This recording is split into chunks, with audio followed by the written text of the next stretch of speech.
Olá, sejam bem-vindos à nossa aula sobre Lei de Diretrizes e Bases da Educação, a LDB 9.394/96. Essa aula faz parte da disciplina de Estrutura e Funcionamento da Educação Básica. Sejam todos bem-vindos e bem-vindas.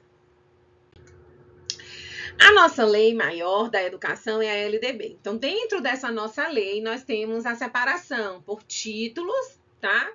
Incisos, parágrafos, ok? E artigos. Então, eu vou explicar para vocês hoje os 3 primeiros artigos que a gente pode considerar os que são introdutórios aí à nossa LDB, tá bom? Então, dentro do primeiro capítulo ali do título da educação, nós temos o título da educação, onde ele vai falar que o quê? Que a LDB, gente, ela só vai tratar, ela só aborda o quê? Ela só aborda os processos formativos que se desenvolvem dentro dos ambientes educacionais, tá?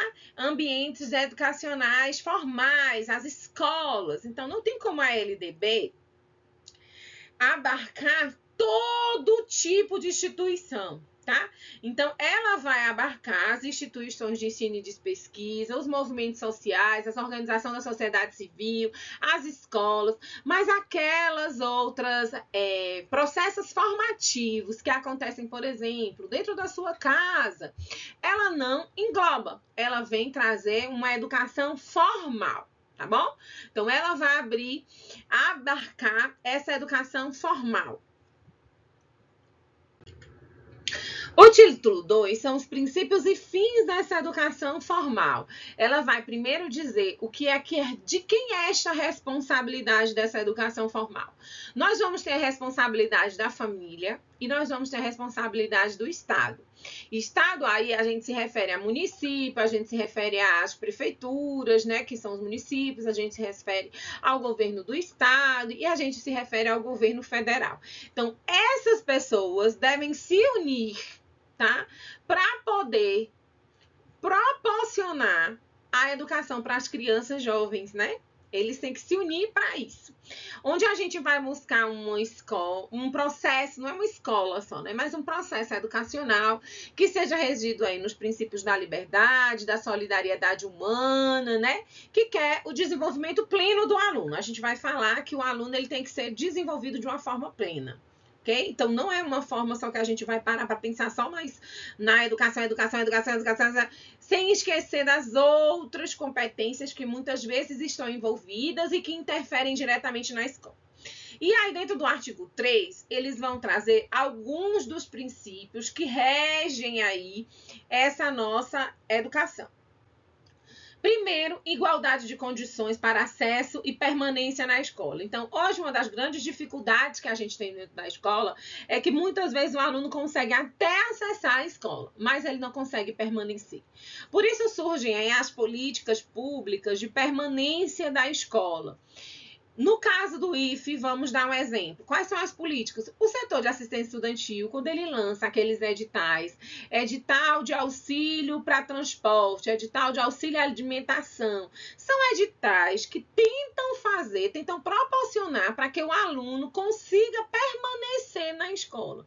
Porque às vezes esse aluno não vai para a escola porque ele não tem condições de chegar à escola, às vezes ele tem que trabalhar, né? Então, aí ele já vai ser contemplado com uma bolsa para poder permanecer, tá bom?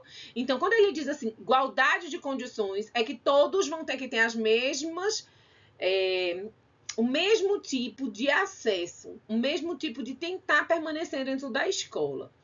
É claro que ao mesmo tempo que ele diz isso, ele diz lá na frente que o ensino médio, o ensino superior você só vai acessar se você tiver competência para isso. Como é que ele faz isso? Quando ele diz que para você acessar o ensino superior, você tem que ter uma aprovação aí no Enem, né? E se candidatar para um SISU. Liberdade, o inciso 2, a gente vai falar de liberdade de aprender, de ensinar, de pesquisar, de divulgar cultura, pensamento, saber e arte. Ele está querendo dizer com isso que nós temos liberdade para ter acesso a todo esse tipo de oportunidade, tá bom? Todos esses tipos de saberes que estão para além do ambiente escolar. Por exemplo, quando vocês estão fazendo projetos de extensão, que vocês vão poder vivenciar ao longo do curso, né? Vocês ainda estão no primeiro semestre, Esse projeto vão possibilitar a vocês muitas vezes ir para ambientes para além desse espaço escolar, para além da sala de aula, e que estimulem vocês aí dentro da questão da pesquisa, dentro da questão do ensino. Então, isso tem que ser proporcionado também dentro do ambiente escolar. Porque a LDB, gente, ela não se prende só à educação básica, ela traz também o ensino superior, tá certo? Pluralismo de ideias e de concepções pedagógicas. Na disciplina que se chama didática, vocês vão poder ter acesso às diversas tendências pedagógicas que existem e perceberem que tem uma variedade de aplicabilidades pedagógicas, de abordagens que podem ser utilizadas, que você pode escolher enquanto professor, enquanto instituição de ensino, qual que você vai adotar. Por exemplo, uma escola que é militar, ela tem uma concepção pedagógica diferente de uma escola como auxiliadora, tá certo? Ou como cristão, que são escolas, aqui para quem é da região, sabe que elas têm uma característica específica, tá? Inciso 4. Respeito à liberdade e apreço à tolerância. Todos nós devemos ser respeitados dentro do ambiente escolar, dentro da nossa escola, né? Mas é dentro do ambiente escolar. Todos, professores, alunos, funcionários, todas essas pessoas têm direito à liberdade, têm que ter o apreço à tolerância, tem que ter respeito, né? A gente não pode tratar as pessoas de qualquer forma. Coexistência de instituições públicas e privadas quer dizer que é permitido dentro da nossa legislação que tanto tem as instituições públicas quanto tem as instituições privadas de ensino. Agora, os sistemas públicos têm que ser gratuitos, tá? Dentro dos estabelecimentos oficiais, que eles forem totalmente públicos, eles têm que ser gratuitos. A FACAP, ela não é uma instituição pública totalmente, ela é uma autarquia, então ela tem verba pública e verba privada. Tá? Ela tem uma característica diferente. Valorização do profissional da educação. Valorizar o profissional da educação, quando a gente fala sobre isso, nós não estamos falando só dos professores. Nós estamos falando de toda a equipe da educação. Toda a equipe da educação, gente, vai do porteiro, zelador, merendeira, todas essas pessoas fazem parte da equipe da educação da escola. Muitas vezes essas pessoas que acabam não tendo voz e nem sendo ouvidas são as pessoas que conseguem identificar aquele aluno que está mais carente, que está com problemas, sabe? Que ela percebe ali no contato diário que ela está fornecendo uma alimentação para ele. Então, todos esses profissionais, eles têm que ser valorizados. E valorizar não é uma valorização só financeira, não, tá? Valorização também se refere a promover capacitação, a promover investimentos para que essa pessoa se sinta melhor dentro do ambiente de trabalho. Gestão democrática do ensino público quer dizer que esse nosso ensino público ele tem que ser gerido de uma forma democrática. Em alguns lugares nós temos as eleições para diretores que a comunidade participa e não que seja apenas por indicação de político A, político B, político C. Tá? Padrão, garantia de qualidade. Como é que a gente mede essa qualidade dentro da educação? A gente vai ter aí os sistemas que avaliam. Quem avalia o Enem? Quem é que avalia o ensino médio, o Enem? Quem é que avalia a educação básica ali, ensino fundamental, tá? Provinha Brasil. Então, essas avaliações vão medindo para a gente o nosso padrão de qualidade, para que a partir daí sejam traçados objetivos para melhorar a educação no país.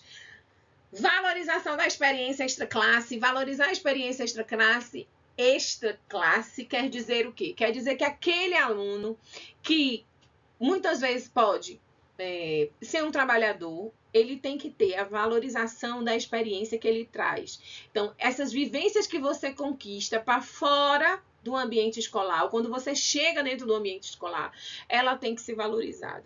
Tanto na educação básica, quanto no ensino superior, tá ok? Coexistência. Isso ficou repetitivo, mas é vinculação entre a educação escolar e o mundo do trabalho e as práticas sociais. Então, a gente não pode ter dentro da nossa LDB, ela está dizendo que dentro de uma escola a gente tem que ter uma vinculação entre o mundo escolar, mas também pensar nesse mundo do trabalho, né? Então, quando a gente chega dentro do ensino técnico médio do IFE e diz assim, ó, vamos trabalhar a questão da informática, tá? Mas vamos pegar língua portuguesa aplicada à informática, vamos pegar eletrotécnica aplicada à realidade ali daquele curso de edificações. A gente está tentando trazer esse mundo do trabalho para dentro do curso.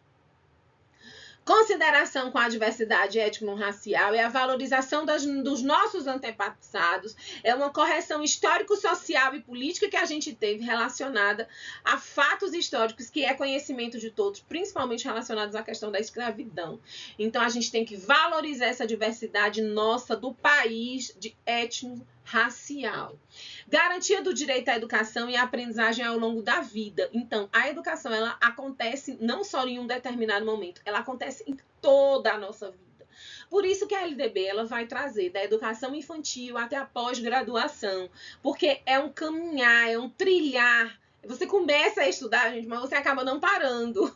Você vai alcançando só outros objetivos, mudando as perspectivas, mas sempre vai ampliando o seu conhecimento. E respeito à diversidade humana, linguística, cultural, identidade das pessoas surdo e com deficiência auditiva. Gente, isso é uma conquista recente, tá? É dos últimos 3 anos ou 4 para cá que tá da LDB. Na LDB que foi publicada de 1996, não tinha essa valorização. Então, já foi uma conquista da luta das pessoas com deficiências e, no caso, com a surdez. Então, vamos valorizar aí. Por isso que dentro do curso de licenciatura em vocês têm a parte de Libras já, que foi oficializado. O Conselho Nacional de Educação mandou incluir dentro do processo formativo dos futuros licencianos essa disciplina. Então, isso já é uma consequência de muita luta, muita conquista. Tá bom? Então, por hoje, a gente para aqui nesses princípios. Nas próximas aulas, eu vou estar trazendo para vocês o que é de responsabilidade da Prefeitura, do Estado, tá bom? Do Distrito Federal, que o Distrito Federal se iguala ao Estado, e o que é de responsabilidade da União, ou até mesmo das escolas e dos professores. Até breve. Tchau!